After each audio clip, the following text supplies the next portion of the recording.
Amigo, amiga, una pregunta. ¿Qué vale más, un billete de 1,000 pesos o 1,000 monedas de a peso?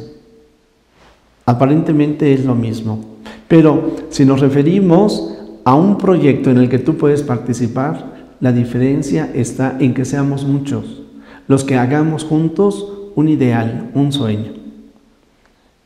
Quiero seguir trabajando y mejorando este proceso que realizo a través de los medios digitales, a través de los medios de comunicación social. Y te invito a que tú te insertes también en este hermoso proyecto, que experimentes también la alegría de decir, con mi aportación hemos mejorado en la difusión del Evangelio. Quisiera yo comenzar a poder tener un mejor sistema que nos acompañe en las proyecciones y se requiere de una inversión inicial de 20,000 pesos. Cuento con tu apoyo. Ojalá también tú te animes y participes en este hermoso proyecto Evangelio Dinámico y Digital. En la pantalla están apareciendo los datos donde tú puedes hacer alguna aportación o también preguntar y resolver las inquietudes que tú tengas. Juntos vamos a hacer que este proyecto sea una realidad. Dios te bendiga. En el nombre del Padre, del Hijo y del Espíritu Santo. Amén. Palabra de vida. Del Santo Evangelio según San Lucas, capítulo 6, versículos del 12 al 19. Por aquellos días Jesús se retiró al monte a orar y se pasó la noche en oración con Dios. Cuando se hizo de día, llamó a sus discípulos, eligió a 12 de entre ellos y les dio el nombre de apóstoles.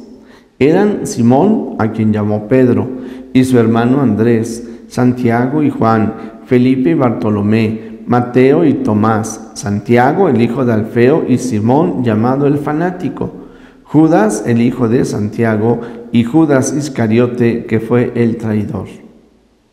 Al bajar del monte con sus discípulos y sus apóstoles, se detuvo en un llano.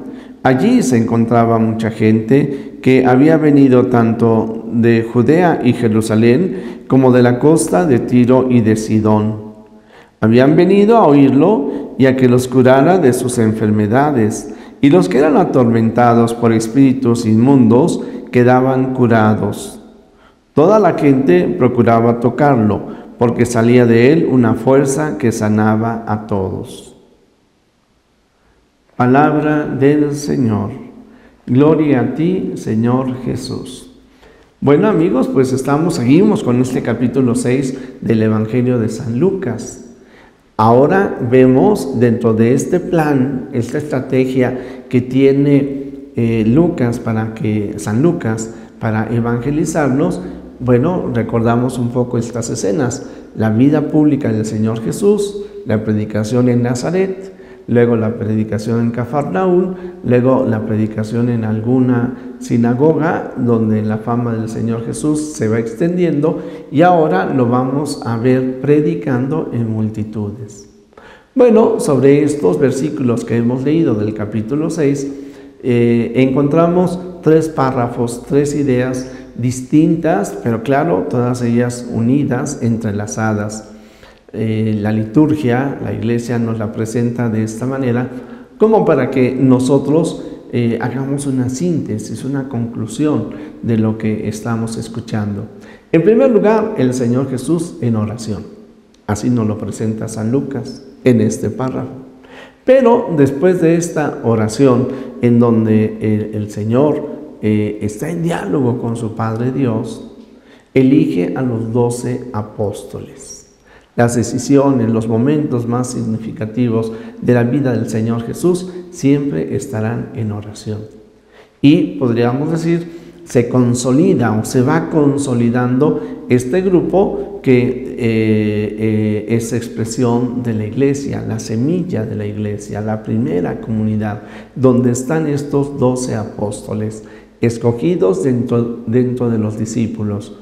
Y el tercer párrafo es precisamente cuando el Señor Jesús y los apóstoles llegan a las multitudes. Bueno, pues así también nosotros en oración debemos de saber contemplar la realidad del mundo y de la iglesia. Y en oración poder juzgar lo que sucede a nuestro alrededor. De esta manera, ciertamente, a nivel iglesia percibimos esta necesidad de orar por el Papa, de orar por nuestros obispos. Yo aquí en Arquidiócesis de México, el de orar ciertamente por el arzobispo Carlos Aguiar Retes y por sus obispos auxiliares.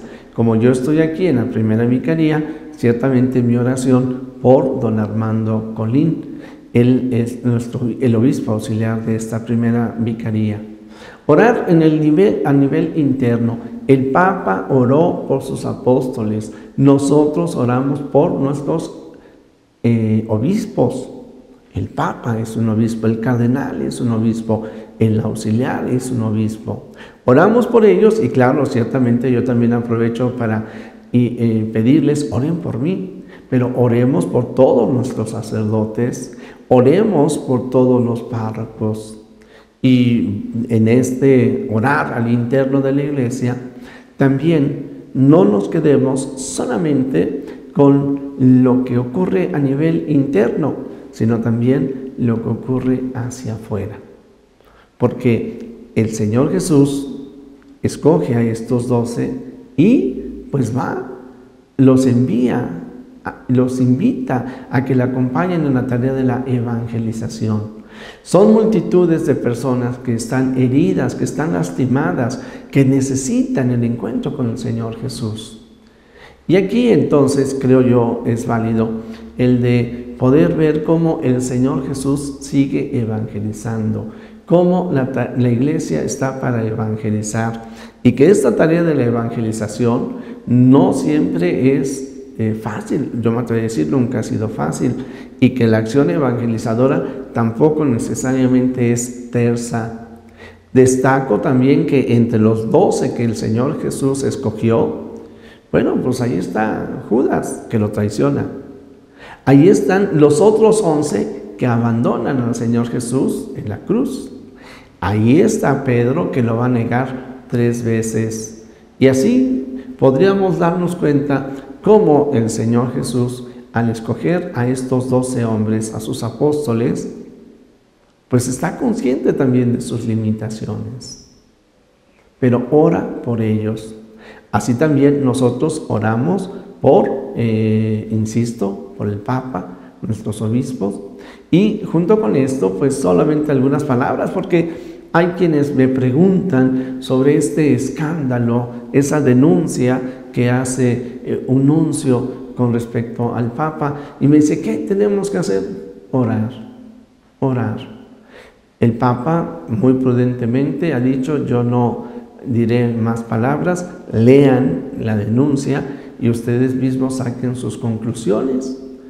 Y efectivamente, al leer la denuncia y en el día en que se ha escogido, cuando se está ante una denuncia, entre comillas, que se podría haber hecho cualquier día del año y se escoge específicamente cuando el Papa está yendo a Irlanda, cuando nos está hablando sobre la familia, bueno, pues ¿qué es lo que sucede?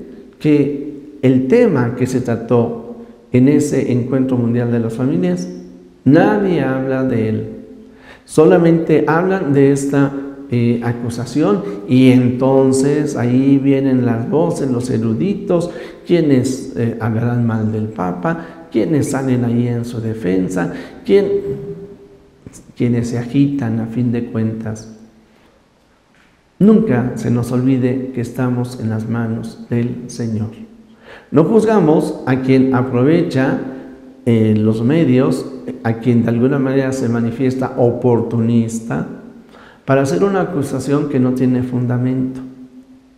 Y con esto yo, aquí de nuevo, nosotros tenemos que distinguir, porque entonces hay quienes meten la filigrana y que si le dijo o que si no le dijo al Papa, que si el Papa es culpable, que no me meto en estas otras distinciones. Simplemente yo sí les puedo decir en la oración, definitivamente el Papa es inocente ante la acusación que se hace, y sí podemos reconocer, siendo objetivos, el oportunismo de quien hace este tipo de acusaciones.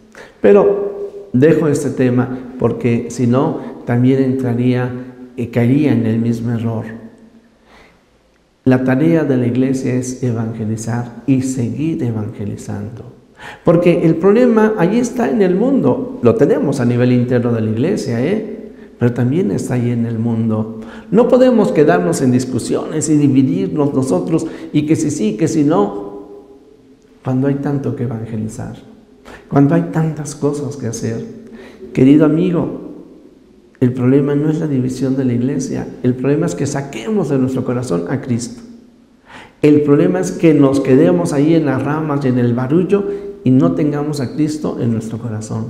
Y el problema es de que no veamos la situación que está en el mundo, un mundo por el cual tenemos también que orar. Yo en lo particular veo todas estas cosas en los periódicos, lo tomo en cuenta, pero ciertamente, y te lo digo con sinceridad, no dejo de orar por ti, no dejo de orar por tu familia, no dejo de preparar estas cápsulas, no dejo de ser consciente de todo el mal que hay en el mundo, no dejo de pedirle al Señor que me fortalezca para que yo pueda hacer el mayor bien que sea posible mientras tenga vida.